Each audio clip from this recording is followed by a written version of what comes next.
Bueno, continuando con las transformaciones en lípidos, la otra forma de valorizar a los mismos es llevar a cabo reacciones en la cadena de los ácidos grasos, es decir, en las insaturaciones, en los dobles enlaces. La reacción características de un doble enlace es la reacción de adición. eh, de estas reacciones de adición a los dobles enlaces, que son características de alquenos, las más comunes son las halogenaciones, las hidrogenaciones, las oxidaciones. Incluso la reacción de adición de halógenos resulta de una reacción muy útil para estimar la cantidad presente de insaturaciones en una molécula determinada. Se establece lo que se llama el índice de yodo.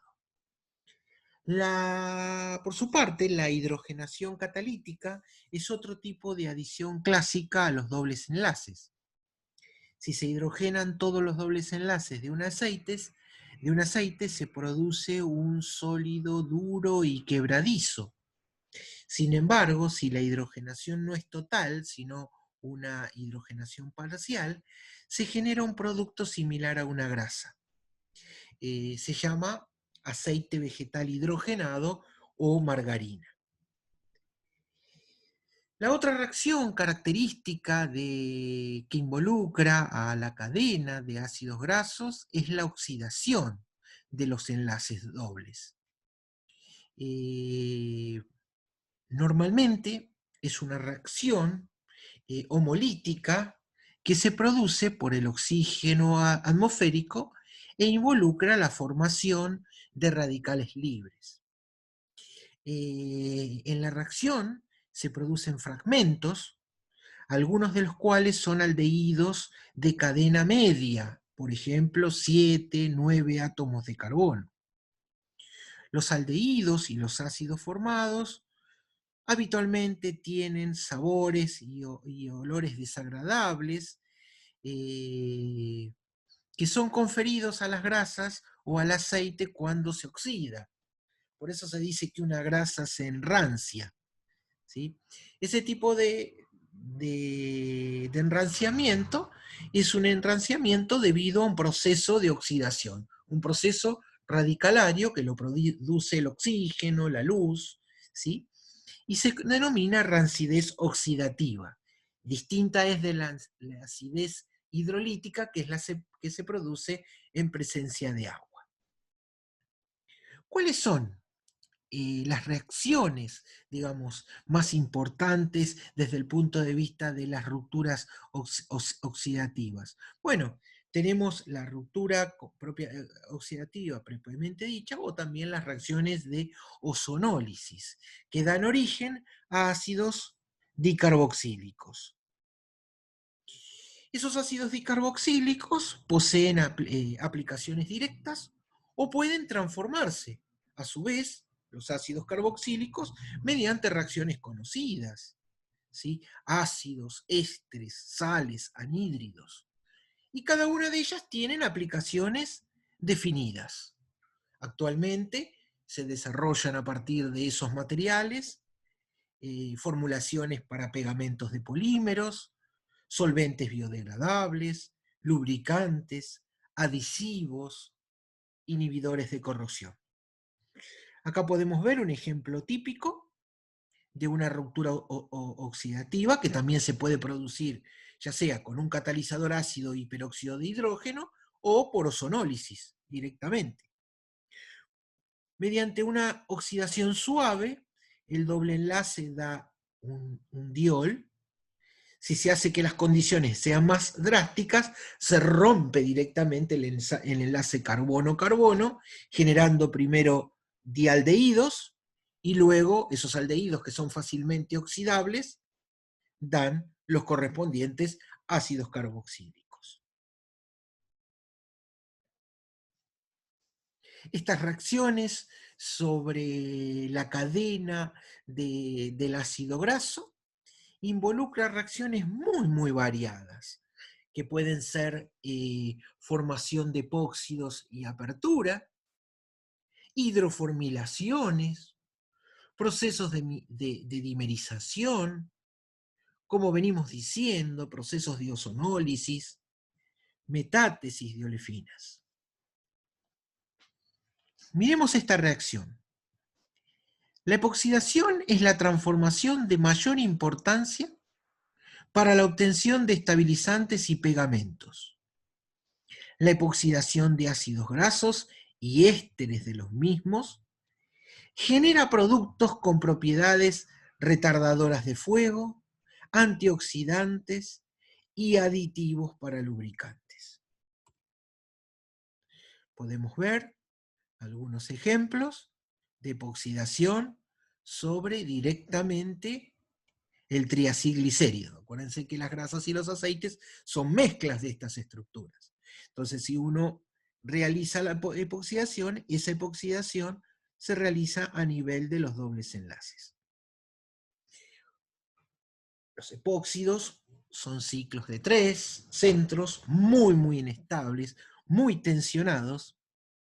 Entonces es muy interesante porque uno podría producir sobre ellos apertura de los mismos para lograr funcionalidad.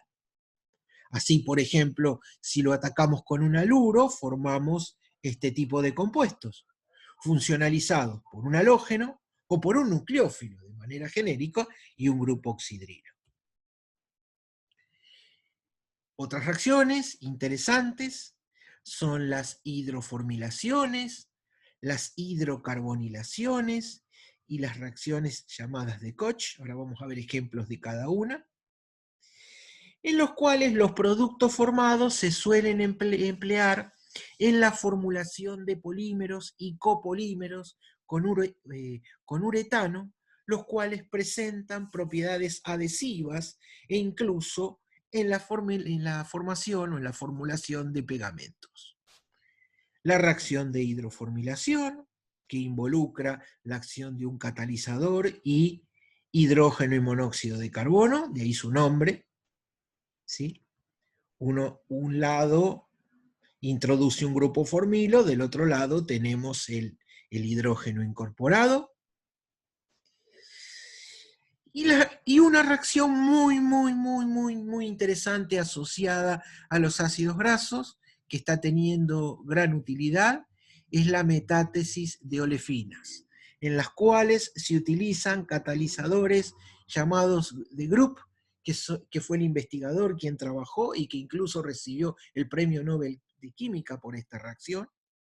En la reacción de metátesis de olefinas, a partir de dos olefinas, se forman dos nuevas olefinas.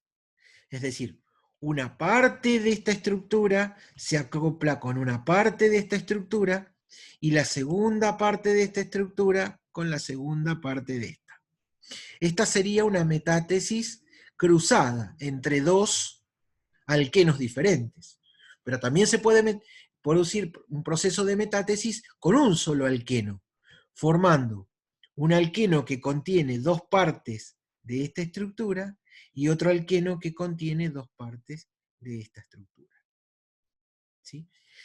La química de la metátesis de olefinas se realizó durante muchos años y estuvo siempre centrada en la búsqueda de nuevos catalizadores que sean más efectivos y logren mayores rendimientos para esta reacción. Bueno, y por último, hablando de toda esta valorización química de productos presentes en biomasa, que nos centramos fundamentalmente en la valorización de metabolitos primarios, los más abundantes, los hidratos de carbono, los lípidos, y ahora vamos a ver algo de las proteínas. No hay que perder de vista que en los productos naturales también tenemos metabolitos secundarios, los cuales podrían llegar a ser valorizados. Hay mucha química asociada a la valorización de los terpenos, ¿sí? Que no la vamos a ver en este curso. Pero sí lo pueden consultar si a alguno específicamente le interesa valorizar terpenos. La química de terpenos es muy rica. Los procesos catalíticos, en general de catálisis ácida que involucran terpenos, son realmente un área muy, muy pujante de desarrollo, y lo pueden también ver en el artículo de revisión que les dejo del profesor Corma. Con respecto a las proteínas, sabemos que están formadas por unidades constitutivas de aminoácidos. Esos aminoácidos son moléculas orgánicas que contienen al menos un grupo ácido carboxílico y un grupo amino. Los naturales son alfa-aminoácidos. Aunque también dentro de un aminoácido podemos tener otras funciones: alcoholes, grupos aromáticos, tioles, grupos ácidos, grupos amino. Acá tenemos la estructura general de un aminoácido, en la cual tenemos en el carbono alfa el grupo amino, y acá tenemos el grupo carboxilo.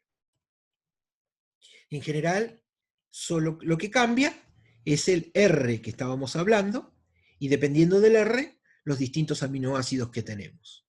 ¿Sí? En general, los aminoácidos, dado que poseen un grupo ácido y un grupo básico, se comportan como una sal interna o su interior, es decir, como un ion doblemente cargado, positivo o negativo. Dos o más aminoácidos tienen la capacidad de unirse entre sí mediante la formación de la función amida, que en el caso de que se unen dos aminoácidos, esa unión amida se llama unión peptídica, ¿sí? Porque se genera un péptido. La unión de dos aminoácidos da un dipéptido, de tres un tripéptido, de muchos un polipéptido, y cuando ya el número es exorbitantemente grande, tenemos una proteína. Al hablar de proteínas, es importante destacar que en todos los péptidos la cadena posee un grupo carboxilo libre en un extremo y un grupo libre amino en el otro extremo, por lo que la condensación se puede producir de manera indefinida. Los polipéptidos y las proteínas pueden tener pesos moleculares muy altos, ¿sí? Incluso pueden llegar a tener pesos moleculares superiores a 6.000. En esos casos ya las llamamos proteínas. Los valores más elevados de pesos moleculares en proteínas pueden alcanzar hasta cientos de millones para proteínas más complejas. Las mismas son compuestos cuaternarios formadas por carbono, hidrógeno, oxígeno y nitrógeno, aunque también pueden tener otros elementos como azufre, fósforo, metales como hierro. Sus complejas moléculas tienen gran importancia biológica debido a sus múltiples funciones que desempeñan en los organismos vivos. Forman parte de todas las membranas celulares, así como los tejidos animales. Se sabe que su funcionalidad biológica es muy variada y conocida, que depende de su complejidad estructural, que está dado por diferentes órdenes estructurales: estructura primaria, secundaria, terciaria y cuaternaria. Acá podemos ver la estructura secundaria de una proteína en forma de alfa hélice, estabilizada esa alfa hélice por formación de puentes de hidrógeno. Otra estructura secundaria es la beta plegada, que también se producen enlaces de tipo de hidrógeno entre cadenas. ¿Sí? Son dos tipos de conformaciones secundarias. Ahora bien, apliquemos el objetivo del curso es simplemente una revisión estructural, pero lo interesante es la valorización. Y cuando hablamos de valorización tenemos que tener en cuenta que las proteínas presentan propiedades singulares que son fuertemente dependientes de su estructura. Las fuentes habituales de proteínas son la soja, el maíz, la colza, el gluten de trigo. En la actualidad, más del 90% de la producción anual de proteína se destina a la industria alimentaria. Pero se investiga su aplicación para otros usos. Se ha encontrado que las proteínas tienen importantes propiedades adhesivas, de cohesión, viscoelasticidad, insolubilidad en agua, biodegradabilidad, que las hacen únicas frente a otros polímeros de síntesis. Por ejemplo, es de destacar las propiedades plásticas, particularmente de las proteínas obtenidas a partir de la colza.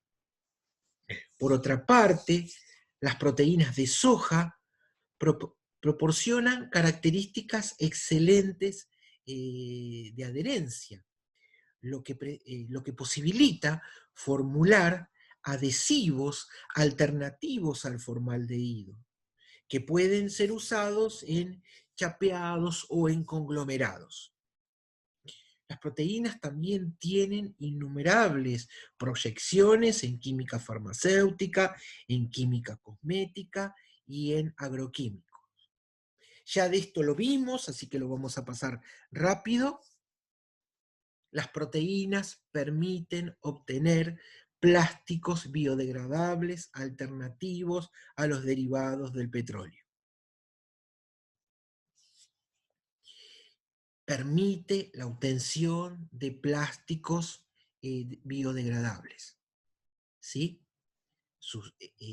Plásticos que cuando son sometidos a ciertas condiciones determinadas de humedad, flora bacteriana y oxígeno, durante un tiempo de pocos meses, son transformados en sustancias sencillas, principalmente agua y dióxido de carbono, mediante la actividad enzimática de ciertos microorganismos como las bacterias y los hongos.